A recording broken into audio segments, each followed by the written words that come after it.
বিপ্লবীদের, এই বিদ্রোহীদের এই দ্রোহের আগুন নিভাতে হবে। কেমনে নিভাবে? একটা কৌশলী চমৎকার সিস্টেম করে দিয়ে গেল। সেটা কি?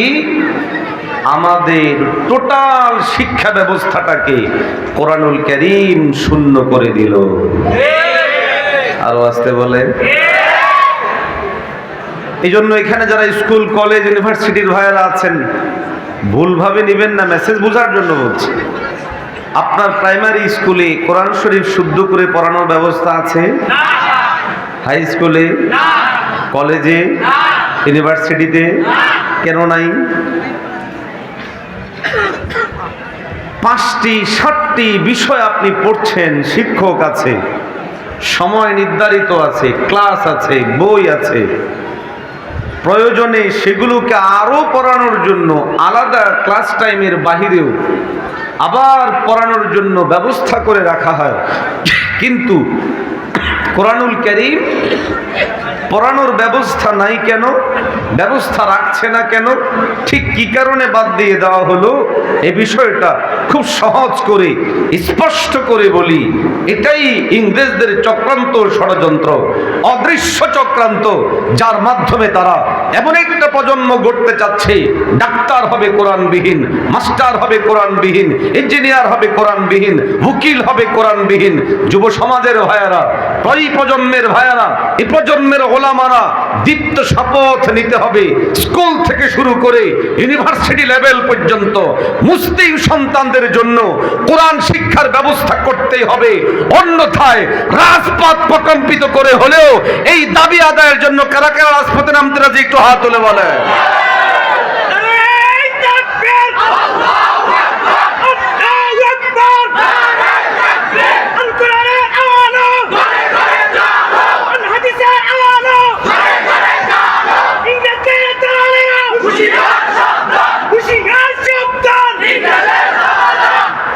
আল্লাহ আমাদেরকে কবুল করেন, আল্লাহ আমাদেরকে দ্বীনের জন্য কবুল করেন, মর্দে মুমিন ও মুজাহিদ হিসেবে আমাদের সবাইকে কবুল করেন, বলি আমিন।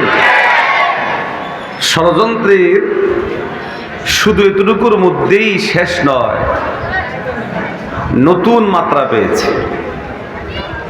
ডক্টর ইউনূস সরকার আমাদের রক্তের উপরে ক্ষমতা এসে এখন 65,000 গানের শিক্ষক নিয়োগ দিয়েছে।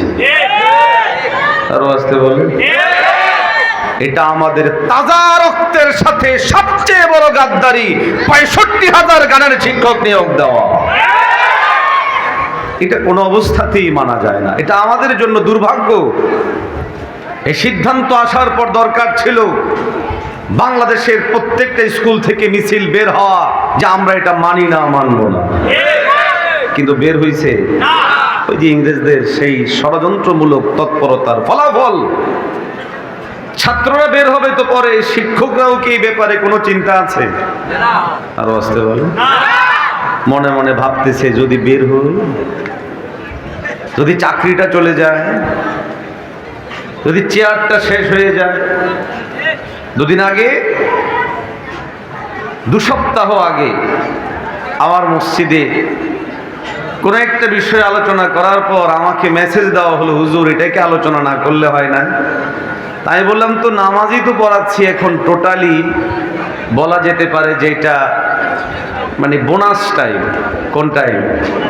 কারণ ফেসিবাদের সময়ে তো আমার খেতাবত এমনিও চলে গিয়েছিল, তো ফেসিবাদের আমলে কথা বলতে গিয়ে আমাদের খেতাবত গেছে।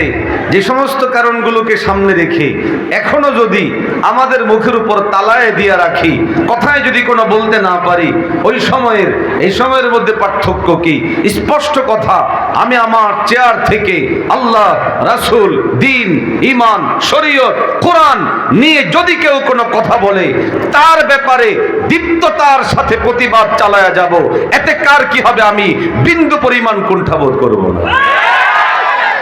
এটা আমার ঈমানের প্রত্যাশা, ঈমানের চাহিদা, এবং এটা আমি ধারণ করি যে একটা চেয়ার এবং চাকরির চেয়েও আমার ঈমানের দাম অনেক অনেক গুণে বেশি।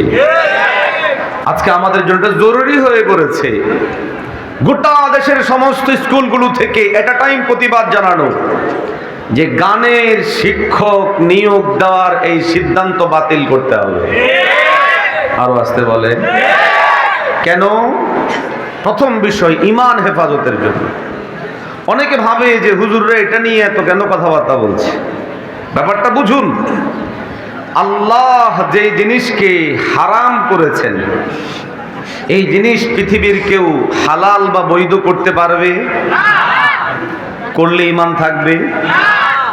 আল্লাহ যে জিনিসকে হারাম করেছেন এই জিনিস কিয়ামত পর্যন্ত, জোরে বলেন না, জোরে বলেন না, আল্লাহ যেই জিনিসকে হালাল করেছেন ওই জিনিস কিয়ামত পর্যন্ত।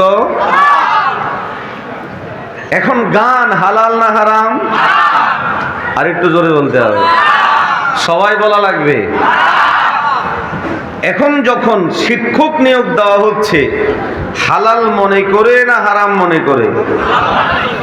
আমার হারাম মনে করে বলে। হালাল মনে করে না হারাম মনে করে? হালাল মনে করে, বৈধ মনে করে, দরকারি মনে করে। তো গানের শিক্ষক নিয়োগ দেওয়া হচ্ছে হারাম জিনিসকে হালাল মনে করে। ঈমান রইল না গেল? এখন আমাদের যে প্রজন্ম গান শিখবে শিক্ষকের কাছে হালাল মনে করে না হারাম মনে করে? তাহলে হালাল মনে করে হারামকে যখন আমার সন্তানরা গ্রহণ করবে, আমি দৃঢ়তার সাথে বলি এটা বেঈমানদের ষড়যন্ত্রের একটা পার্ট। এই ষড়যন্ত্রের বিরুদ্ধে গোটা জাতিকে ঐক্যবদ্ধ হয়ে একটা টাইম আন্দোলন সংগ্রাম করে জানান দিতে হবে এই সিদ্ধান্ত আমরা মানি না, মানব না, মানতে পারি না। যদি বলে ঠিক না বেটা? ষড়যন্ত্রের গভীরতা অনেক নিচে। আপনি আমি গানকে যত হালকা মনে করি এত হালকা নয়। আমাদের নবীজি যখন ইসলামকে ব্যাপকভাবে ছড়িয়ে দিচ্ছিলেন, আমার সময় বললেন যেন না বলে, আগে থেকে বলে দিই, আমাদের নবীজি যখন ইসলামের ব্যাপক দাওয়াত দিচ্ছিলেন আর লোকেরাও যখন আফওয়াজা, ফৌজ মানে হলো সমুদ্রের ঢেউ, আফওয়াজ বহু বচন মানে অনেক ঢেউ একসাথে আসলে যে অবস্থা হয়, মানুষ যখন দলে দলে মুসলমান হচ্ছিল তখন তদানীন্তন যারা বেঈমান ছিল তাদের মাথা ঠিক ছিল না গরম হয়ে গেছিল? তখন তারা চিন্তা করে দেখলো ব্যাপার কি, চেষ্টা তো আর কম চালাইলাম না, নবীজির বিরুদ্ধে নবীজিকে রোধ করার জন্য, প্রতিরোধ করার জন্য চেষ্টা কম করছে। শারীরিক আক্রমণ, মানসিক আক্রমণ, গ্রেফতার করে দুই পাহাড়ের মাঝখানে রেখে দেওয়া, অপপ্রচার চালানো, উনি চোর, উনি পাগল, উনি জাদুকর, উনি ফিতনা সৃষ্টিকারী, বিভিন্ন কথা বলছে না বলে নাই? মুমিন মুসলমান ভাইয়েরা আমার, নবীজি মুহাম্মদুর রাসূলুল্লাহ সাল্লাল্লাহু আলাইহি ওয়াসাল্লামের বিরুদ্ধে চলমান যাবতীয় চক্রান্ত, ষড়যন্ত্র, পয়গম্বর আলাইহিস সালাতু ওয়াস সালাম থেকে মানুষদেরকে দূরে সরানোর সব কিছু যখন শেষ হয়ে গেল, আল্লাহর হাবিব সাল্লাল্লাহু আলাইহি ওয়াসাল্লামকে যখন পাগল বলল, লোকদের মধ্যে আবেগ আগ্রহ জন্মালো, এটা আবার কেমন পাগল যেই পাগলের কথা এত সুন্দর, যেই পাগলের কথা এত সুন্দর, ব্যবহার এত সুন্দর, আচরণ এত সুন্দর। দেখা গেল পাগলকে দেখতে এসে তারাই পাগল হয়ে ইমানদার হয়ে ইসলাম গ্রহণ করে ফেলল। ছড়িয়ে দেওয়া হলো পয়গম্বর আলাইহিস সালাতু ওয়াস সালাম জাদুকর, সাহের। পয়গম্বর আলাইহিস সালামের জাদুকরের কথা শুনে লোকেরা চিন্তা করলো বহু জাদুকর তো দেখেছি, দেখি এই জাদুকরটা দেখতে কেমন। পয়গম্বরের কাছে এসে দেখলো অন্য জাদুকরের মতো এই জাদুকর নয়, এই জাদুকরের জাদুকরি হলো আখলাকি, চারিত্রিক জাদুকরিতা, মুগ্ধতা, কথার সৌন্দর্যতা। পয়গম্বর আলাইহিস সালাতু ওয়াস সালামের কাছে আসার পরে দলে দলে মানুষ মুসলমান হতে লাগলো।